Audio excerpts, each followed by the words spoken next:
किसको सीएम पद के रूप में आप देखना चाहते हैं? देखो, ये पार्टी का शीर्ष नेतृत्व डिसाइड करता है, इसके बारे में मैं कुछ नहीं कहूंगी। लगता है कि नरवाना के अंदर भी अगर जिम्मेवारी आपको मिलते या फिर किसी और को मिलते, क्या उसी तरह से काम किया जाएगा? हमें पार्टी में गुटबाजी हम नहीं कह सकते, हर आदमी अपने आप को प्रोजेक्ट। सभी दर्शकों को नमस्कार। आज अंबेडकर भवन में है, यहाँ पर बच्चों का सम्मान समारोह था और इस मौके पर मुख्य अतिथि है जो बलराज कुंडू जी महम से विधायक पहुँचे हैं और साथ में जिसकी अध्यक्षता की जा रही थी हमारे साथ है विद्या रानी दनोदा। 2014-2019 में ये प्रत्याशी रही है कांग्रेस पार्टी की तरफ से यहाँ नरवाना से। हम इनसे जानेंगे आज इस समारोह के बारे में और साथ में आगे 2024 के बारे में। रानी जी, बहुत बहुत स्वागत है नरवाना को। आपका भी बहुत बहुत धन्यवाद। आपके सभी दर्शकों का जो मुझे सुन रहे हैं, आप सभी का तहे दिल से अभिनंदन है। आज ये जो समारोह किया गया है अंबेडकर भवन में, क्या लगता है कि अगर बच्चों को इस प्रकार से मोटिवेट किया जाए, कहीं ना कहीं उनके जीवन में जो कठिनाइयां हैं और जो वो उनका ड्रीम है वो आसानी से वो अचीवमेंट कर सके? हाँ जी, देखो, कहते हैं ना, बच्चे समाज का आईना होते हैं।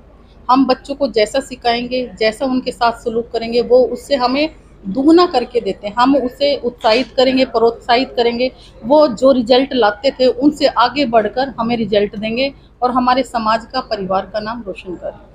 तो आप इस ट्रस्ट के बारे में क्या कहोगे, जो एक पूरे 36 बिरादरी का एक ट्रस्ट बनाकर सभी बच्चों को एक प्रोत्साहित यहाँ पर किया जाए? मैं इस ट्रस्ट की बहुत प्रशंसा करती हूँ। एक युवाओं का सराहनीय कदम है ये। इन बच्चों ने आगे बढ़कर बच्चों को अपने साथ आगे बढ़ने का मौका दिया है और समाज में एक अच्छा क्रांतिकारी और पीढ़ी को नया आयाम देने का प्रयत्न किया है। मैं इनकी काबिले तारीफ कार्य इन्होंने किया और यहाँ पर आज के कम से कम 300 बच्चों को प्रोत्साहित किया। उन बेटियों को, इसमें बेटियाँ बहुत ज़्यादा थी, बेटे थोड़े कम थे लड़कियों के मुकाबले, लेकिन सब ने बहुत अच्छा प्रदर्शन किया और उनको यहाँ प्रोत्साहित करके मेरे को लगता है कि बहुत सराहनीय कदम किया इस संस्थान ने। मैंने जी, जैसे कांग्रेस पार्टी की तरफ से 2014-2019 में आप प्रत्याशी थे यहाँ, हाँ जी। तो कैसा आपका अनुभव रह रहा है और आगे आपको क्या लगता है कि जैसा आज का एटमॉस्फेयर हो रहा है कांग्रेस पार्टी का, तो आपको क्या लगता है कि 2024 में भी एक जिम्मेवारी आपको पार्टी की तरफ से दी जाएगी? हाँ, मुझे पूरा विश्वास है अपने काम पर भी और पार्टी पर भी कि आने वाला समय कांग्रेस पार्टी का होगा। मैंने यहाँ से 2 चुनाव लड़े, किन्हीं कारणों से, चाहे झूठ के बहकावे में आम जनता आ गई थी, इनकी लालच भरे वादे में कहाँ इन लोगों को सच्चाई दिखाई दी। इन्होंने लोगों को मूर्ख बनाने का पूरा भरकस प्रयास किया। इनकी बातों में जनता आ गई और धोखे में इनको सरकार बनाने का मौका जनता ने दे दिया। लेकिन अब इनके झूठे वादों में सरकार, इनकी कुल्फियाँ, झूठी कुल्फियाँ बेचने वाली रुई की कुल्फियाँ अब ये सरकार भूल जाए। आने वाला समय कांग्रेस का है और एक नई शुरुआत से, मैं पहले भी 2 इलेक्शन लड़े हैं, मैं जनता के बीच में, जनता के लिए जो भी मुझसे हो सका मैंने कार्य करने की सोची और किया भी है और मैं इसी रफ्तार से आगे चलती रह जाऊंगी और आम जन को अपने साथ लेकर चलूंगी। और मुझे पूरा विश्वास है इस समय 2024 में पार्टी एक बार मुझे दोबारा मौका देगी और इस बार मैं कांग्रेस पार्टी का यहाँ से विधायक बनूंगी। मैडम जी, ऐसा क्या कारण रहा कि 2019 या 14 में आपको एक जिम्मेवारी मिली, जैसे टिकट मिली आपको, लेकिन विश्वास जो लोग हैं वो नहीं कर पाए या विश्वास आप जीत नहीं पाए, तो ऐसा क्या रहा और अब की बार क्या लगता है कि आप वो जो विश्वास पिछला था वो आप जीत पाएंगे अब की बार? विश्वास तो मैं आपको ये बताती हूँ, ऐसा कोई इंसान बचा ही नहीं जिसको इस सरकार ने ठगा ही नहीं। इन्होंने कुल्फियाँ रुई की, मैं आपको बता तो रही हूँ, ऐसी दी, जनता बहकावे में आ गई। जनता ने सोचा भाई वो इसके साथ लगने में फ़ायदा है, कांग्रेस पार्टी के साथ लगने में फ़ायदा नहीं है। जनता को कहीं ना कहीं इनके बहकावे में आई। इनके 15 लाख खाते में आएंगे, 75% हम रोजगार देंगे, बेटी बचाओ बेटी पढ़ाओ, सारे ऐसे नारे दिए जिससे इमोशनल इन्होंने जनता को ब्लैकमेल किया और जनता को 75 पार का नारा दिया। कहीं ना कहीं जनता को गुमराह करके इन्होंने ये सत्ता हासिल की है। लेकिन अब जनता इनके बहकावे में आने वाली नहीं है। जनता को इनकी करनी और कथनी का अंतर पता चल गया है। जनता आने वाले समय में इनकी करनी और कथनी का आपको देखेंगे कि रिजल्ट देगी और कांग्रेस पार्टी के साथ एक बहुत अच्छा बहुमत आएगा और सरकार कांग्रेस पार्टी की बनेगी। ऐसी क्या कमियां थी, ऐसी क्या गलती थी कि विश्वास नहीं हो पाया कांग्रेस पार्टी पर 2019-14 में? कुछ होता है लहर। लहर इस सरकार ने झूठ की ऐसी चलाई कि आम जन उसमें उलझ कर रह गया।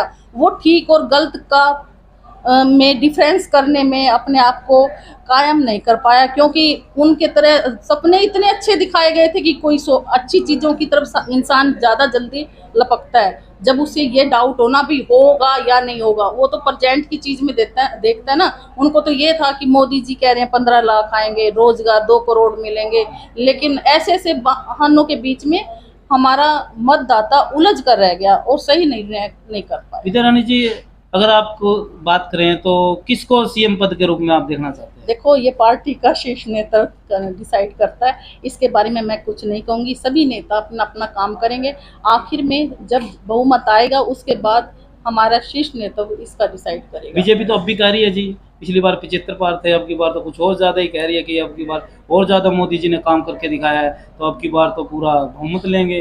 कहते हैं ना, काट की आंडी बार बार नहीं चढ़ती। अच्छा जी। हो चुका है इनका काम, अब लोग इनके बहकावे में आने वाले नहीं हैं। जिस तरह से आप देख रहे हैं हर जगह कोई वर्ग नहीं बचा कि धरने पे बैठने से, महिलाएं हो, किसान हो, व्यापारी हो, कर्मचारी हो, हमारी बेटियां हो, हमारे खिलाड़ी हो, व्यापारी हो, सरपंच हो। ऐसा आप कोई तो वर्ग बताइए जो अपने घर पर बैठकर आराम से जिंदगी जी हो, जिसने जब से ये सरकार आई है सारे धरने पर बैठे हुए हैं। सभी मान सम्मान वाले व्यक्तियों को भी इस सरकार के प्रति विरोध करना पड़ा और सरकार से अपमानजनक स्थितियों का सामना करना पड़ा। जब भी चुनाव आता है तभी प्रत्याशी है वो मैदान में दिखते हैं। वैसे में अभी भी मैडम जी 2-3 का साल का गैप होगा, अभी आप दिखने लगे हैं, तो ये क्या क्या विश्वास नहीं था कि अगली बार चुनाव लड़ने का कोई मन है? मुझे अपने आप पर पूरा विश्वास है। मैं समय समय पर आती रही, दुख सुख जैसा भी होता है मैं आती हूँ। ये तो है नहीं कि मैं हर आदमी को नजर आऊंगी।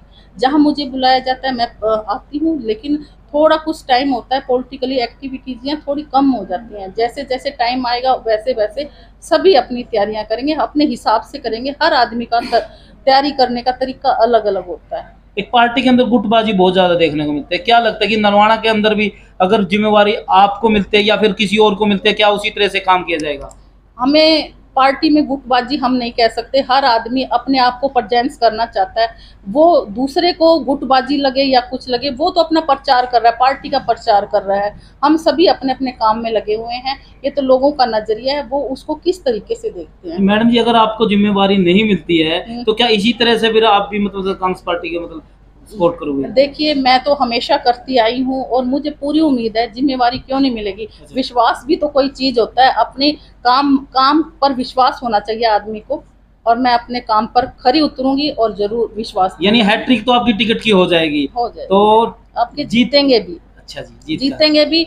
आप देखोगे हर दूसरे आदमी से आप मिलते हो, किस चीज का आपको लग रहा है। मेरे प्रति किसी भी व्यक्ति की कोई भी दुर्भावना या मेरे प्रति गलत राय नहीं है। बाई चांस हवा का कुछ भी रुक रहा हो, मैंने अपना कार्य आराम से और ईमानदारी के साथ किया।